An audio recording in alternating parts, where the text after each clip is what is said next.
Ayun, kahit paano sa live. Pero piling ko madadagdagan pa to. Nag-aabang yata yung iba sa IG, no? Doon sila, nakaabang sila sa IG. Pasensya na kung lumipat ako sa Facebook dahil nga mas malawak yung reach dito. Diba? Pag doon, limited lang, pupunta pa kayo. Hindi naman ako lalabas sa yung street yan. Like dito, ilang million kayo, daang libo. May kita nyo agad. So, ayun. So, ito. Favorite ko to. Ship. Woo! Grabe, kitang-kita yung butas ng ilong ko. No? Ganun kalapit to. Paano ba yung pinapalabas sa ilong? May kalokohan ka. Whew. So, 23:32. Ilan Thailand time. So, it's 00:32. Sige, tayo pa tayo mga 3 minutes. Kasi may listahan ako dito eh. Yung pagkakasunod-sunod. Wala naman akong script. Mukha naman akong syonga pag nakascript. Pero meron ako dito listahan. May listahan ko. Ito. Hop! Hop! Naku, na-screenshot. Charot. So, talaga nagpuyat kayo, no? Pasensya na, humingi ako ng pasensya sa inyo. I sincerely apologize kung pinag-intay ko kayo na matagal, mga mosang, na para bang wala akong respeto sa inyo. Alam ko naman na meron akong obligasyon sa inyo na maghayag ng chismis, lalo na dito, isang pakalakitong Katniel. Diba? Grabe, sa sobrang tindi ng Katniel, nag-giveaway na si Andres Bonifacio. Imagine that. Diba? Anong paano nag-giveaway? Si Andres Bonifacio, sinelebrate niya yung birthday niya ng 28. Bakit ka mo? Para sa Katniel kasi simula next year, November 30, 2024, and sa mga susunod pa, ito yung araw ng Katniel. Hindi na to araw ng Bonifacio. Bonifacio din, hindi na. Nambug na sa 28, nag-giveaway na si Andres. Ganun kalupit ang Katniel. Diba? So, ina-adlib ko kayo, ha? Ina-adlib ko. 104K, konti pa to. Napakaraming mosang sa Pilipinas. Million-million yung mga mosang sa Pilipinas. Tapos, 108K lang to. So, chill pa tayo. Imagine 3 minutes pa lang naman. Chill lang tayo. Kalma lang kayo dyan. Andrea Bonifacio. Uy, Havey, Harold, That's a nice comment. Havey. Ano siya, witty siya. I like it. Andrea Bonifacio. Pero, may pag-uusapan ba tayong Andrea dito? Pala decision kayo, ha? Kaya ako baka makasuhan ako ng cyber libel. Wala tayong pag-uusapang Andrea dito. Sis, baka ibayin lang natin yung pangalan. Ano ba? Ay, wala pala akong kasama. Okay, hipak mo ulit tayo.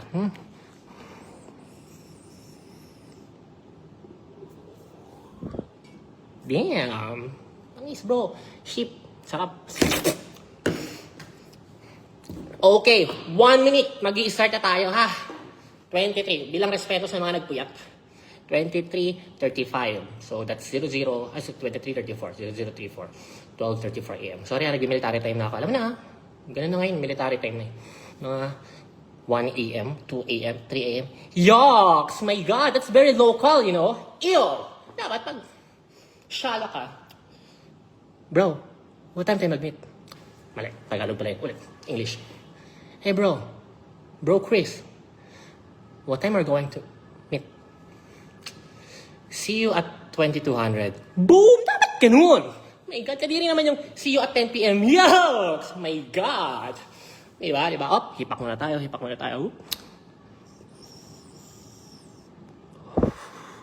Okay, simula na. 146,000. Screenshot ko lang to. Ay, wag na kayo na mag-screenshot. Hi friends. Friends, screenshot niyo yung viewers ko, ha? Kasi ayaw ko baka magulo. Pinantay ko tayo. Nakita yung spotlight sa likod ko? Nakita niyo? Pinantay ko yung mabuti. Panagandaan kayo. Okay, first topic. Handa na bang lahat? Kumars! Kumapit ka na! My God! Ano, nakatulog ba kagabi? Alam mo, tawang-tawa ako eh. Ay, simula na to, hoy. Baka may ginagawa pa kayo dyan. Start na to. Hindi na to adlib. Ulit. Alam mo, tawang-tawa ako kahapon eh.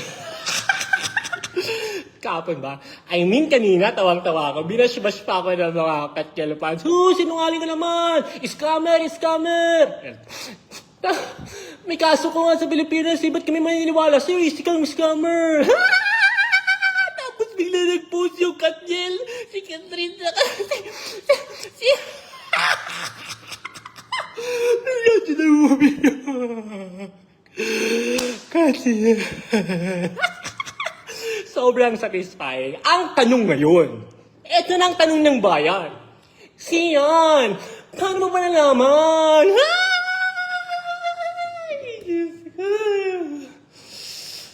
Okay, ang first topic, basta sa listahan ko. Source. Okay, ang pinakauna kong source kung bakit yung nalaman yung hiwalay ang Katniel sa totoo lang, si OG Diaz. Alam niyo yung mali ninyo eh. Binash niyo si OG Diaz. Institusyon na yan sa showbiz chismis. Siguro dahil mga bata pa kayo, Generation Z kayo, ay iba batang millennials. Mga 19, 20, 21 years old, 22 years old, hindi na kilala si OG Diaz. Kilala ko yung personal. Inaanak ko yung bunso niya eh. Si Miracle, napakagandang bata. Inaanak ko yun. Kilala ko yung personal. At saludo ko dyan, yan ang haligi at institusyon ng Philippine Chismis. Paano ka nasabi? Alam niyo bang ako, 30 years old, pinanganak ako 1993, pero 1992 pa lang, meron ng show sa TV sa OG Diaz about chismis sa mga artista. Uulitin ko ha, yung kinikilala ninyong pambansang Marites na tinitignan nyo as credible person na pinanganak ng 1993, si OG Diaz, 1992 pa lang may show na yan. Hindi pa ako pinapanganak, nasa tiyan pa lang ako ng nanay ko. Meron na yung show, tapos sasabihin nyo na sinungaling, pag yan nag-splok ng chismis, 90% totoo na yon. Gigil ako. Ang kaibahan lang namin, anong kaibahan namin, OG Diaz? Kasi ako yung naging pambansang Marites ngayon after branding myself for the past few years. Na talagang pagsisiyan ka sa nag-chismis, papaniwalaan namin to. Kahit convicted scammer pa yan, kahit kilala yung criminal dito at scammer, talagang pagdating sa chismis, maniniwala kami dyan. Yun yung kaibahan. Pero kung usaping background na hindi nalalaman, grabe yung si OG Diaz. So doon ako nag-idea. Sabi ko, uy, perfect opportunity to. Sabi ko. Kasi ang dami na nagpapanggap ng Marites eh. Parang nag-hiatus ako for about 2 to 3 months. Tapos nagulat na lang ako. Pagbalik ko sa social media, nag-hiatus ako eh. Nanahimik ako ng end of August until end of October. Nag-hiatus ako. Tapos pagbalik ko ng November, ang dami na nagpapanggap. Naapakan yung ego ko eh. Sabi ko, bumabranding kayo ng Marites ha. Sabi ko, sige. Gagamitin ko tong issue ng Katniel breakup para ipakilala kung sino talaga ako at ako ang nag-iisang pambansang Marites. Kaya doon ako nag-interest.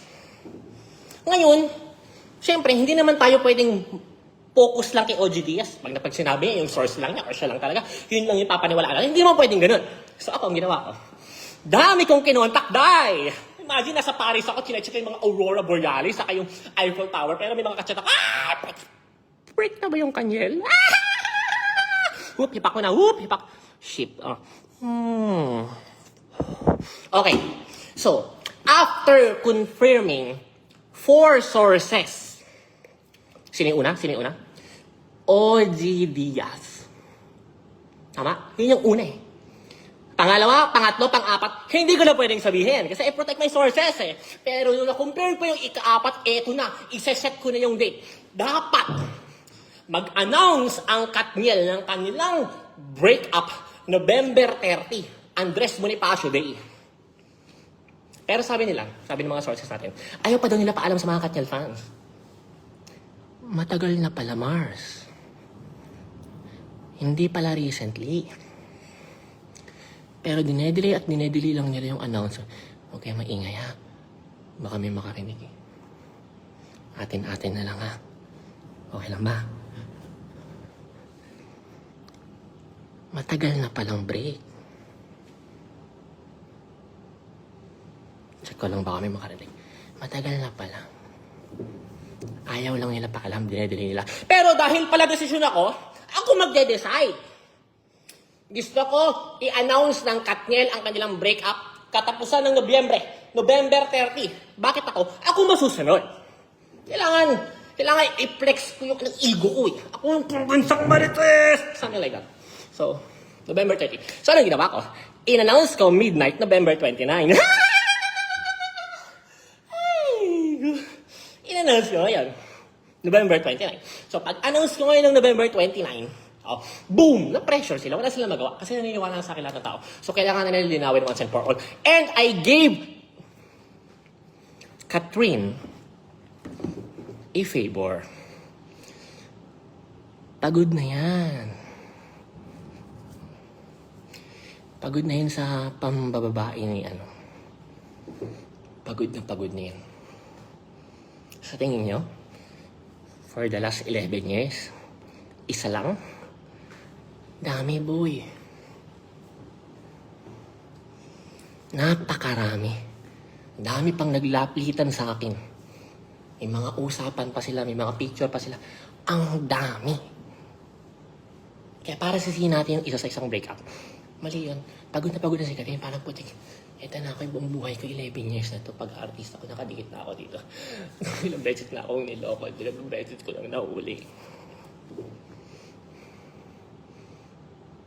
So!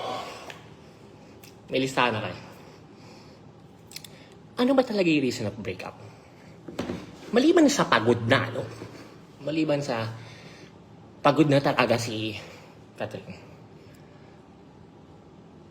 Ito na yung gusto na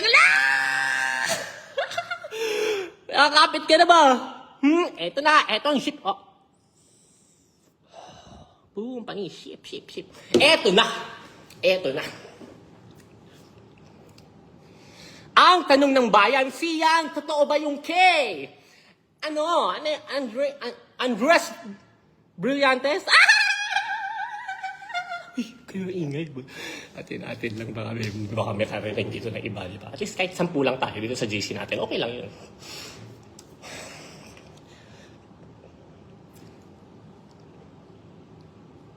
Nagkita daw eh. Nagkikita. Multiple times na. Lalo na yung after ng breakup nila ni Richie. Yan ang chika, ha? Hindi natin yan sure. Sila nakakaalam na katotohanan. Ilan yung nasadap ko. Tapos, ito yung nakapagpapuno kay Catherine. Kaya binatawag, parang pagod na ako. Kaya lang na nag-break na sila few months ago. Ayaw pa rin sila pa-announce ng management. Negosyo yan, Brad eh. Laking negosyo yan. Daang milyones yung value niyan. Tapos sa announce mo lang, na-break na kayo. Brad, branding yan, Katniel. Baka pansin, mahina 20 million. Tapos sa announce mo na break up. Of course not!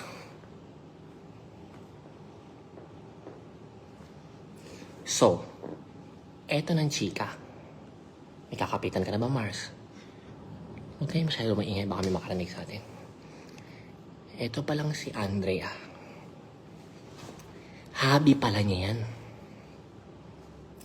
Paano ko nalaman? Mars, wag ka.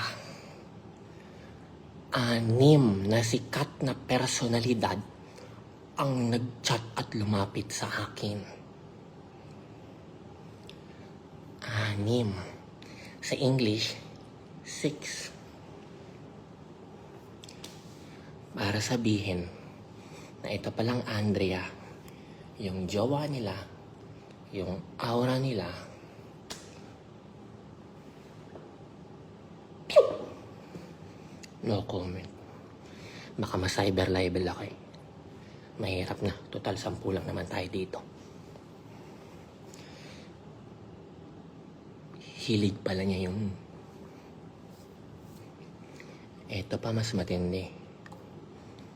Yan pa lang si Richie. Naririnig niyo ba ako? May mic pa. Yan pa lang si Richie. May una palang aura yan. Tinarget lang din niya. Sa PBB House pa. Oh! Oh my God! Nadulas ako. Sorry. Ang malupit dyan, sila pa yata nung set.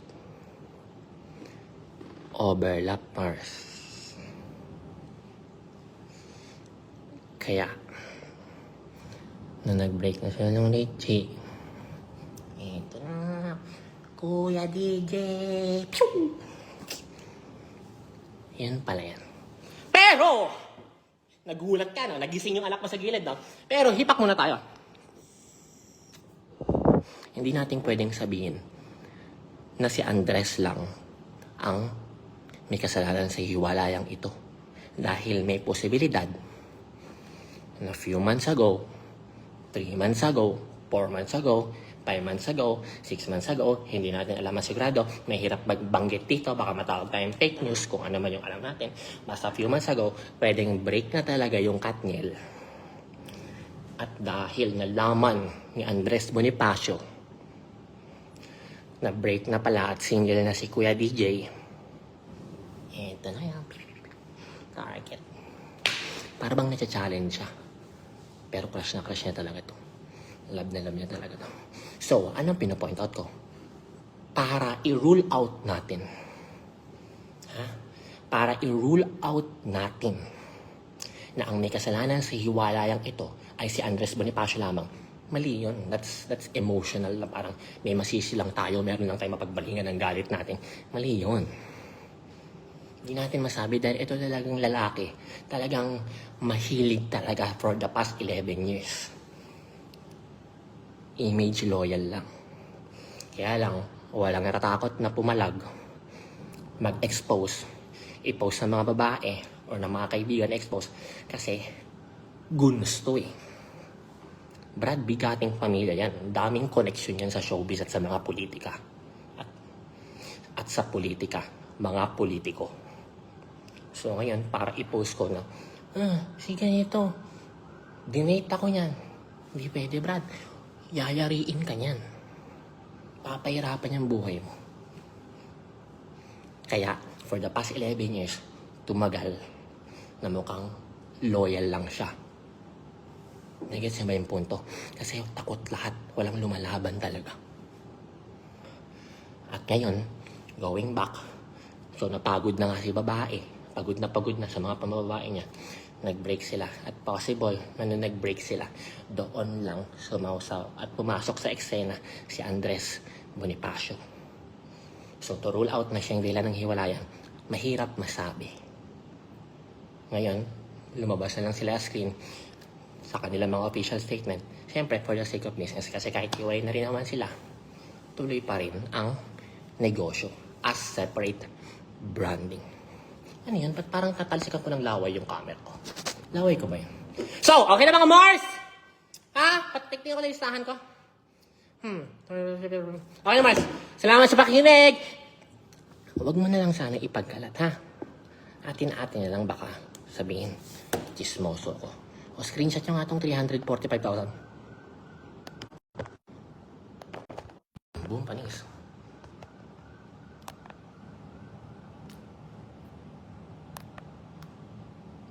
Mars! Anong chika natin dyan? Bye-bye!